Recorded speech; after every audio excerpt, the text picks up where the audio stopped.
Another set of fights this week for the UFC, and they're free, which can only mean one thing. Let's just get this started.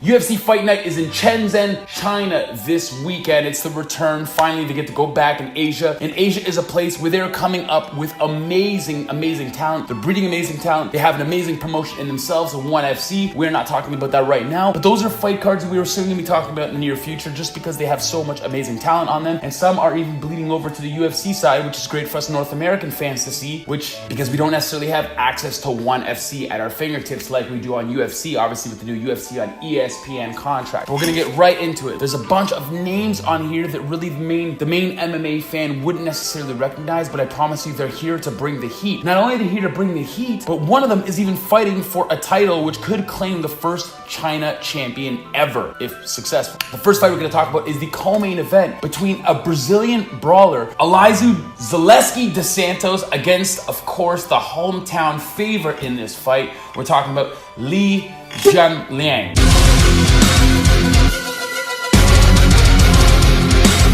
So sorry if I mispronounced it. I did my best I could. Anyways, when I look at Weili Zhang, his body, first of all, resembles that of Nate Diaz. He always reminded me of a Chinese version of Nate Diaz. And mark my words, the way he fights is very similar as well. Not only is he a Brazilian Jiu-Jitsu purple belt, obviously not the same caliber, he gets in your face, he talks to you, he wants to engage, he wants to be hit. He's pedal to the metal as soon as the bell rings, so either the ref pulls him off or the 15 minutes are up. Now, where Zaleski de Santos is also a very similar style brawler as well, which is going to make for a fantastic fight. They're both great grapplers. They can both go the distance, absolutely no problem. They have many times before in their career. And they're just so wild and entertaining, so the fans can promise to see an amazing bout here. The one thing about Zaleski de Santos here is he is super wild. And he throws wild, innovative techniques. In his last 3 fights, his last one coming via submission. Before that, he came via flying knee knockout. And before that, a spinning wheel kick knockout. Although he hasn't fought the biggest of household names, there's only so many times you can body someone before they say, you know what, it's time for another big challenge for you, another step in your career, so you can propel yourself maybe into those top 10 rankings. Lee, on the other hand, I find has had more of an impressive resume in terms of people that he's fought, not necessarily winning to. Obviously, he lost to Jake Matthews, but he beat Zach Otto, he beat Diego Lima, and lost a close decision to Nordine Taleb. I think Zaleski should obviously make this an MMA fight. Grapple him. Zaleski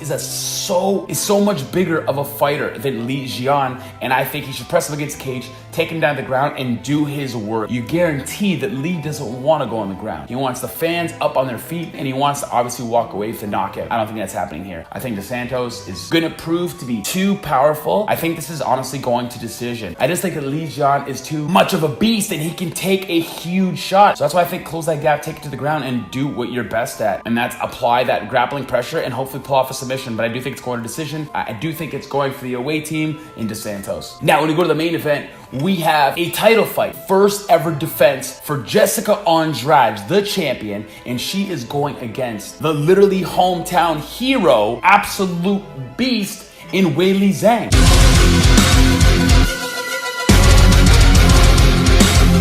Now, Weili Zhang deserves this fight. She is 19-1, and the first fight she lost was her very first fight, period. She's on a 19-fight win streak. And ironically enough, she reminded me of a Chinese version of Jessica Andrade. Super aesthetically powerful and super realistically powerful as well. She likes to throw bombs. She likes to get in there, get in the mix. She loves to be hit. Great at submission, superb at wrestling, fantastic knockout artist. And we look at Jessica Andrade as well. Great at submissions, can go the distance, no problem. We've seen many times before. Absolute wars, especially if we look at that fight against Joanna Jędrzejczyk, where she was literally a human punching bag for 25 minutes, but stayed in the fight the whole time. There was never a moment where you're like, Jessica's taking her foot off of the gas. This is going to be an explosive fight for the fans, and it is an amazing title fight. I'm surprised it's not on a pay-per-view, but you know what? It's free. We'll take it as fans. Now, when we look at Jessica Andrade's fight, she won the fight from Rose Namajunas via devastating slam on her damn neck. But if we analyze that fight, which is what I like to think I do, Jessica Andrade was completely losing the fight. But because of her supreme lunatic Terminator power, she was able to get in close and slam Rose on her head, or else, in my opinion, she wouldn't have been able to get that belt. So it's because of her dominating power that she was able to come across with the victory. I don't want to say luck, but in hindsight, it was kind of luck. In Weili Zhang, we saw her last fight against another Terminator-like specimen of a female,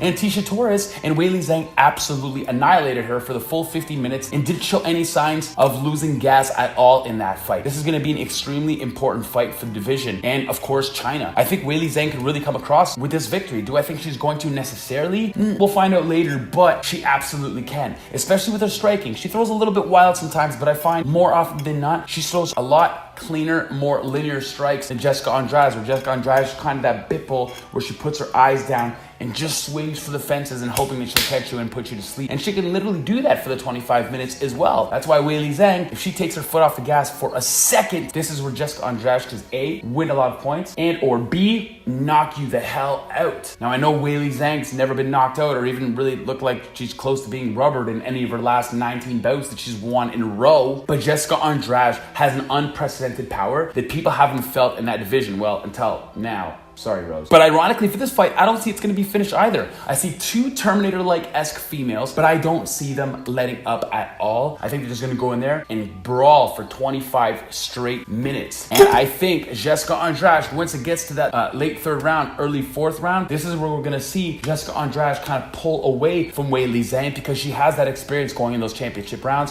where Weili Zhang is still kind of new to it, only fighting 15-minute bouts pretty much her whole career. So if I have to lay this down, I think Jessica Andrade wants again to win this fight, which inevitably is going to be a disappointment for the fans, but I just think that's just going to be. I have Jessica Andrade all day for this fight, winning via unanimous decision. Thank you guys so much for tuning into the 6th Round channel. I appreciate you guys tuning along. Make sure to like, dislike, doesn't matter. Leave a comment, engage, negative, positive, share, tell your friends, fans, enemies, and get ready for some amazing free fights this weekend in Shenzhen, China. It's promised to be an absolute banger. Sorry, once again, I know I don't have the UFC backdrop behind me, but we are having technical difficulties, but the show must go on. Okay, bye.